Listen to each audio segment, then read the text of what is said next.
बोलिए विष्णु भगवान लक्ष्मी माता की जय। श्री कृष्ण भगवान राधिका मैया की जय। आज मैं कार्तिक मास महात्म्य में अध्याय 34 का गुणगान करती हूँ। अगर आपको अच्छा लगे तो लाइक शेयर सब्सक्राइब जरूर कीजिएगा।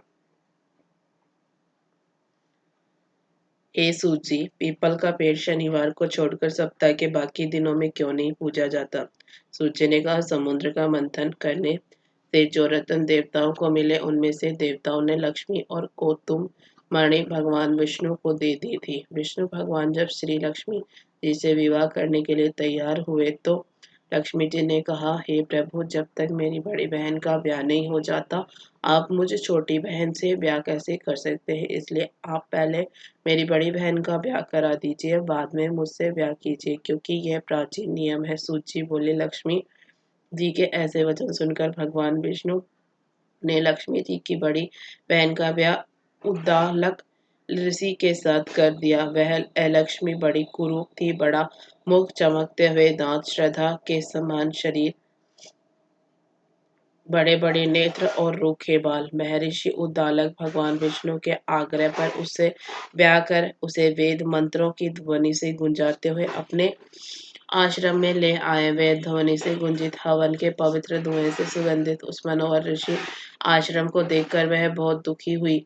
उसने महर्षि उद्दालक से कहा, इस आश्रम में वेद ध्वनि हो रही है, अतः यह स्थान मेरे ही रहने योग्य नहीं है, इसलिए तुम मुझे किसी दूसरी जगह ले चलो। उसकी बात सुनकर महर्षि उद्दालक ने कहा कि तुम यहाँ पर क्यों नहीं रह सकती, और तुम्हारे रहने योग्य दूसरी जगह कौन सी है, यह मुझको बताओ।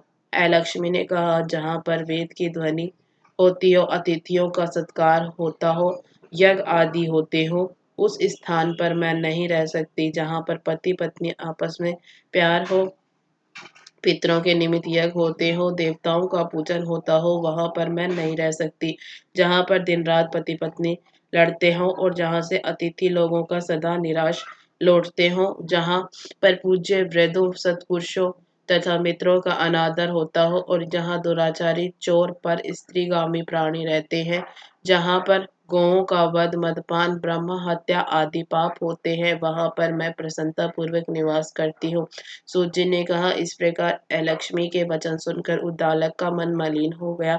वह इस बात को सुनकर चुप रह गए। थोड़ी देर तक चुप रहने के बाद उन्होंने कहा कि अच्छा, तुम्हारे लिए ऐसा स्थान खोजूंगा, अतः मैं जब तक तुम्हारे लिए ऐसा स्थान ढूंढ कर न आऊं तब तक तुम इसी पीपल के नीचे चुपचाप बैठी रहो। सूजी ने कहा।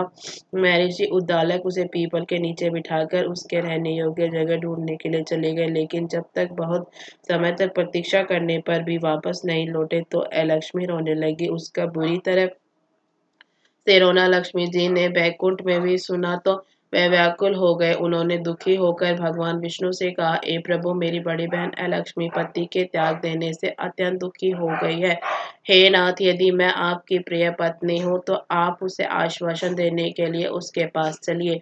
पत्नी की प्रार्थना सुनकर कृपा सिंधु भगवान लक्ष्मी जी को साथ लेकर उस पीपल के पास गए जहाँ पर बैठी रो रही थी। उसको आश्वासन देते हुए भगवान विष्णु ने कहा, हे लक्ष्मी, इसी पीपल की जड़ में तुम सदा के लिए निवास करो, क्योंकि मेरे ही अंश से इसकी उत्पत्ति है और इसमें मेरा निवास रहता है। प्रतिवर्ष गृहस्थ लोग तुम्हारा पूजन करेंगे और उन्हीं के घर में तुम्हारी छोटी बहन निवास करेंगे। स्त्रियों को विविध प्रकार के उपहारों से तुम्हारी पूजा करनी चाहिए। मनुष्यों को चाहिए कि वह पुष्प, धूप, दीप, गंध आदि से तुम्हारी पूजा करे, तभी लक्ष्मी जी उन पर प्रसन्न होगी। सूची ने कहा, भगवान श्री कृष्ण सत्यभामा तथा पृथु और नारद का संवाद तुमको सुना दिया है, जिसके सुनने से ही मनुष्य के सब पाप नष्ट हो जाते हैं और उसे वैकुंठ को की प्राप्ति होती है। तुमको जो पूछना हो पूछ सकते हो, उसे मैं विस्तार से कहूंगा। सूची की बात सुनकर सौनकादि ऋषि महर्षि थोड़ी देर तक प्रसन्नचित्त से वहां बैठे रहे। बाद में वह श्री बद्री नारायण जी के दर्शन को चल दिए। जो प्राणी इस कथा को सुनता और दूसरों को सुनाता है, वह इस संसार में संपूर्ण सुखों को प्राप्त करता है। उसके साथ ही 34वां अध्याय समाप्त हुआ।